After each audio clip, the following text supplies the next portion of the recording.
Kare nahoze nganira n'umublogeta twatangiranye umwaka ushize, ndumva nkitangira gucuruza aya mavuta, ari mu bantu ba mbere baje kugura amavuta. Yari afite uruhu rwangiritse pe, yari yakoresheje amavuta ya Congo, namwe mutekereze mukorogo za Congo, nyine ni amavuta yangiza uruhu hahandi umva. Noneho niwe muntu nageze aho nanjye ndiheba dukorana, kuko namuherezaga amavuta akambwira nafuruse nagize ibiki ibintu byinshi nyine, kuko aya mavuta aba yarashyize imyanda, ibintu bibi cyane mu ruhu, ku buryo kugira ngo bivemo noneho umuntu atangire kugira uruhu rwiza, umva nageze aho ndiheba. Noneho handi uvuga ati abantu bakoresheje mukorogo banza ntafite impano yo gukorana nabo, nzajya nkorana n'abandi wenda ibiheri, kubera ko aribyo narwaye, aribyo wenda navuga ko mfitemo experience. Ariko uko iminsi ishira, uyu munsi nyine nubwo twari turimo kuvugana ambwira ukuntu uruhu rwe ari kurukunda, hari serum namuhaye arimo kumva nese iriya serum irimo anti aging, mu by'ukuri ntabwo iri anti aging, ariko nyine ari kubona ko uruhu rwe rugenda rugira itoto, kandi izo ngaruka zose z'ayo mavuta yamwangije byarashize. Noneho rero byatumye mvuga nti reka nze nkore kuri iyi video, cyane cyane ko hari n'abandi bambajije Piscine uzadukorere video zijyanye n'ubwoko bw'uruhu n'amavuta umuntu yakoresha. Hariyo nigeze gukora ndumva ari mu kwa munani, nari ntaratangira iyi business. Nyuma yaho naje kugira ubundi bumenyi nkurikije experience nagize mu gukorana n'abantu, n'amasomo nagiye mfata mu kwihugura kugira ngo ndusheho kubafasha. Ikaze rero kuri channel ya Glogeters, niba uri mushyashya hano nkwaye ikaze, nitwa Piscine Mutsinzi. Niba nawe ushaka kwinjira mu muryango w'abamama, abadamu, abakobwa, abantu basa neza, ikaze. Hari abagabo bakeya ariko sinzi impamvu, amavuta menshi yibanda ku bagore, so niyo mpamvu uruhu rw'abagore kenshi ruba rugoye n'amahormone n'uburyo rworoshye cyane cyane kurusha urw'abagabo. Ngiye kubabwira rero uburyo mfasha abantu, uburyo nkora, wenda bishobora kuba bitandukanye n'aho musanzwe mugurira amavuta, kuko hari abantu bambaza se ukorera he, nari nzi ko nakubaza, nari nzi ko nahura nawe tukaganira ukabona uruhu rwanjye ukabasha kumfasha. Uburyo bwo gucuruza amavuta online nibwo nahisemo, kubera ko nanjye namaze igihe kinini ngurira amavuta online kandi nkabona ko binkoreye.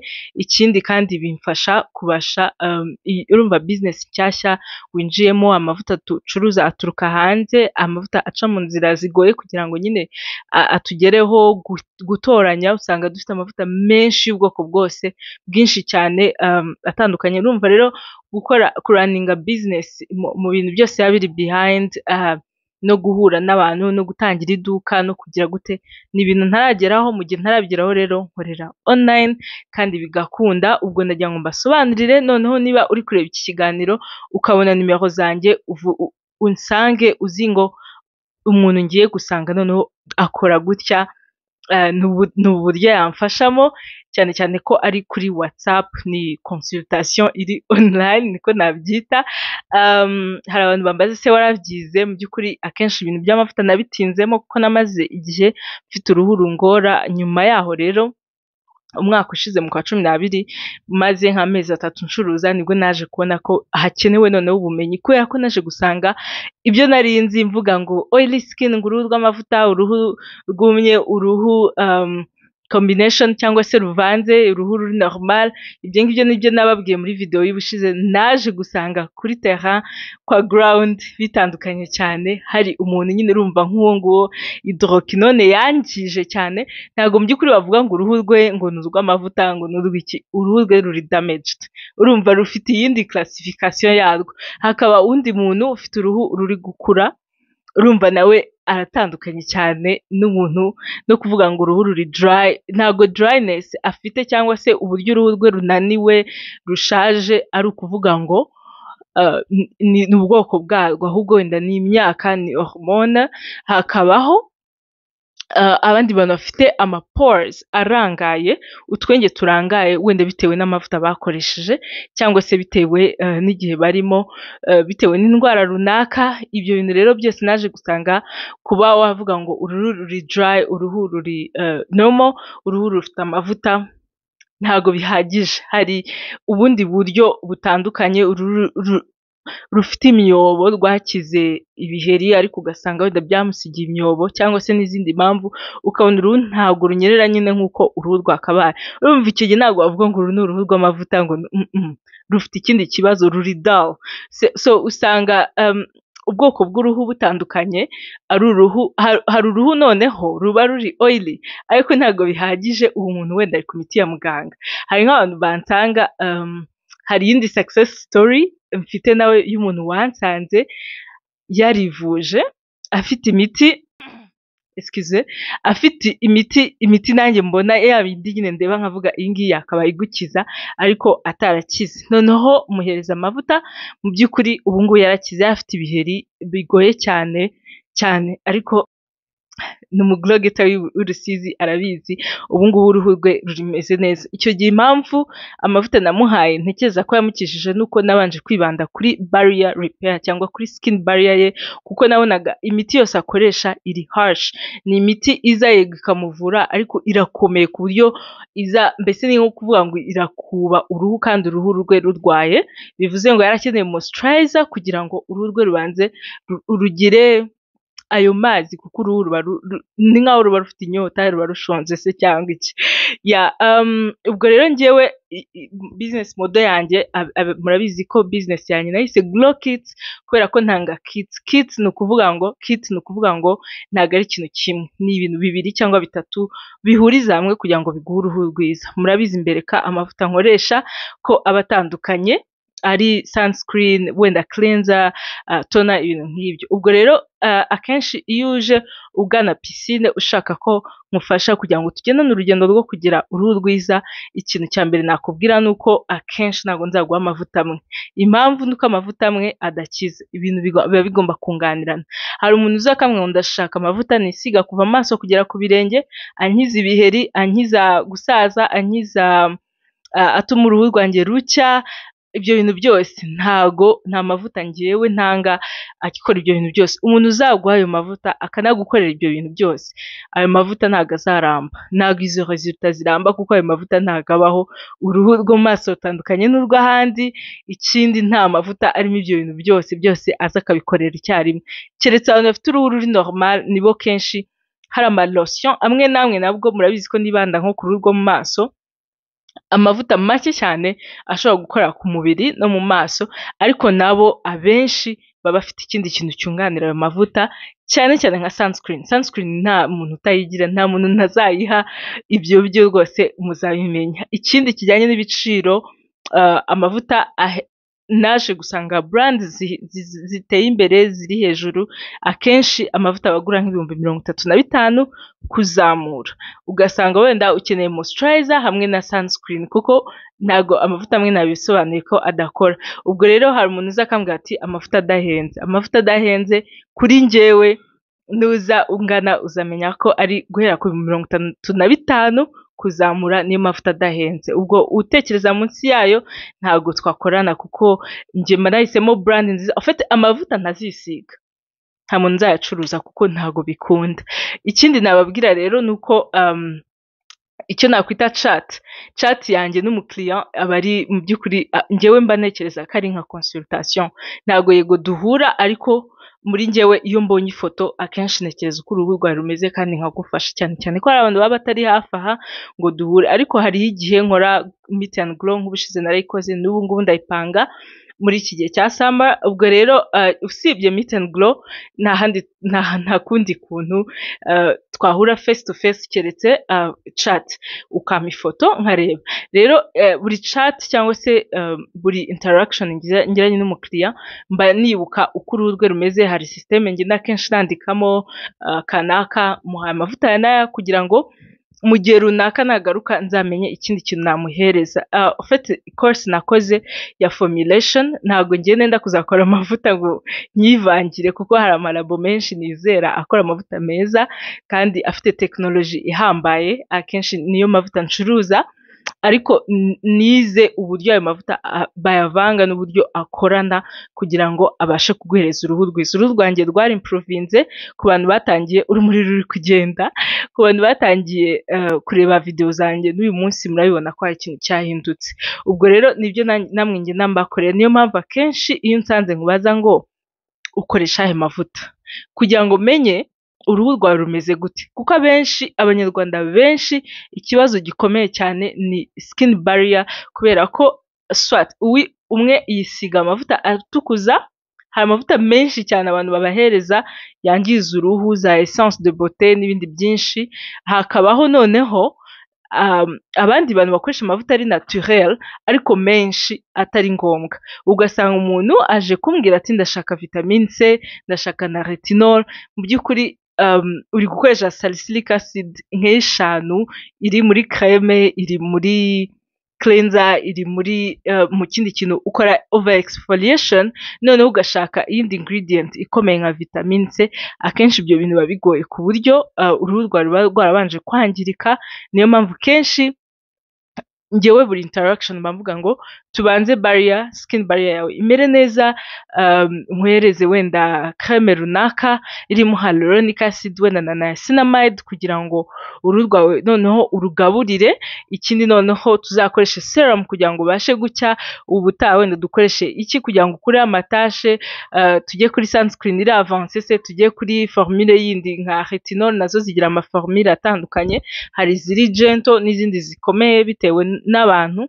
Umuntu w'umutangizi akenshi ntabwo akoresha retinol imwe n'umuntu uri avance ubimenyereye ama pourcentage n'ibindi byose. Hari umuntu uza ashaka vitamine C ngo hari sinzi umu influencer bababwiye ngo vitamine C ngo iri munsi y'10 ngo nta kintu imaze. Njye niyo nkoresha kandi iyanjye ni 10 kandi nta kibazo intwara.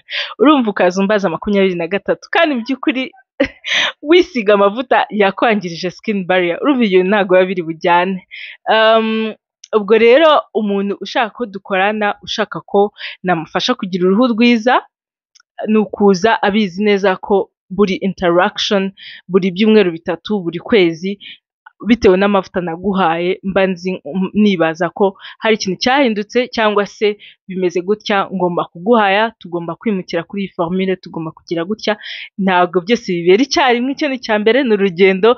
Ikindi nshobora guhitamo kuguhereza wenda hyaluronic acid muri creme, undi nkahitamo kuyimuhereza muri serum. Ushobora kuvuga uti se kanaka ko dufite uruhu rumwe ruri dry, kuki we wamuhaye serum undi ukamuha creme? Ariko wenda wowe nk'abantu bafite uruhu ruri sensitive, creme babasha kuyakira kurusha serum. Hakaba undi muntu wakira serum neza cyane, abantu bafite eczema, urumva uruhu rwabo ruri dry ariko bitari bisanzwe, dryness yatewe na eczema. Uwo nguwo rero nawe aba afite uburyo wenda yakoresha hyaluronic acid ariko wenda muri cleanser, mu kindi kintu kitari bumugumeyo kugira ngo kibashe kwiritating uruhu rwe. Urumva nkoresha experience maze kugira mu gukorana n'aba glow getters. En tout cas hari ama success stories nanjye ndeba nkavuga, en tout cas ku bantu cyane cyane bavuye kuri hydroquinone, ku bantu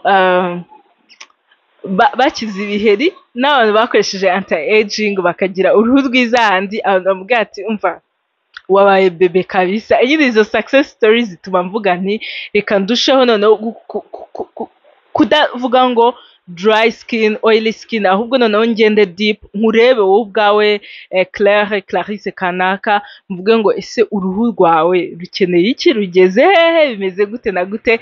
Niyo mpamvu kenshi tubasha gucata kugira ngo mbashe kugira ide y'uruhu rwawe. Utari tayari kohereza ifoto, antuka ntabwo turi bukorane kuko biragoye cyane kwimagina uko wabusa.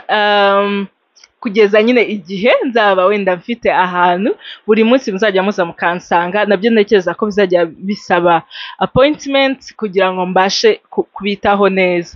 Ariko muri iki gihe, mu gihe cyose nyikorera online, umuntu ubasha kugura amavuta online niwe uzajya umpamagara cyangwa uzajya unyandikira akambwira ati ndashaka kumfasha. Abantu bari hanze ndabiseguraho cyane, hari igihe mba mfite abakiriya bari hano ndi kwitaho cyane. Urumva umuntu waguze amavuta aba ari priorite, mba ngomba kumekinga shoka amavuta mugezeho cyangwa se follow up kurusha umuntu tutari twavugana. Wenda namwe hazagera igihe ndebe uburyo najya mbafasha niyo byasaba wenda flat fee mwakwishyura ariko wenda kugira ngo mbashe kubahereza umwanya cyangwa se ngashyiraho umunsi runaka mvuga nti abantu bose bari hanze munyandikire ariko ntuzenye nyandikire ukabona ndatinze akenshi ni kwa koma ndimo kwita ku bantu namaze guhereza amavuta ndi gukurikirana cyangwa se bamaze kwishyura bakeneye ko amavuta bageraho. Murakoze cyane rero.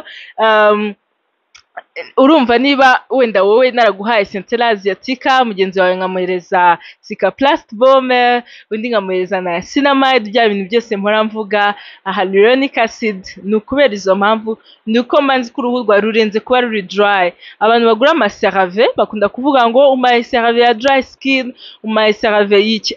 Akenshi biriya bashyizeho ni ingero mu by'ukuri, ariko nko kumbwira ngo CeraVe creme ngo ntabwo wayikoresha ufite oily skin, cyambere cyo iri oil free, ikindi uruhu rwawe rukeneye iyo hydration, rushobora kuba ruri oily ariko ruri dehydrated. So hariho creme runaka ushobora gukoresha ikagufasha kubalansinga uruhu rwawe rukagira iyo hydration kandi rukabasha gukira bitewe nuko ujyanisha n'ibindi. Ariko nuvuga ngo icupa rimwe uyisiga kuva mu maso kugeza ku birenge, rimwe na rimwe amavuta natagukorera, niyo mpamvu njye nahisemo gucuruza kits.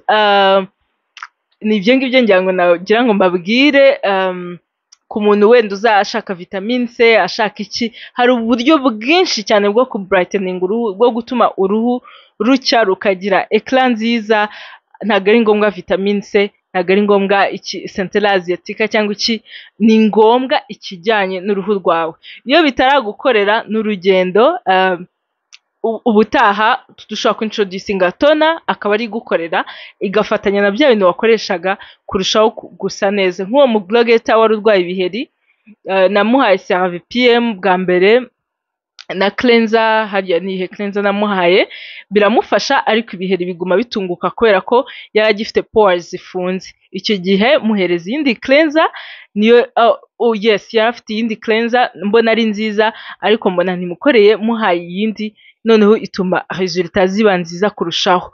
Ubwo urumva rero biba bisaba ngo umenye ibijyanye nawe, ingredients zijyanye nawe. Nka salicylic acid akenshi ifungura utwenge ikatwozamo neza, imyanda ikavamo, ariko nanone hari umuntu ufite skin iri sensitive ku buryo atayikoresha cyangwa se akeneye kuyibalansinga n'indi cleanser. Ushaka kuvuga si umuntu n'umucuruzi yamereza cleanser ebyiri kubera iki?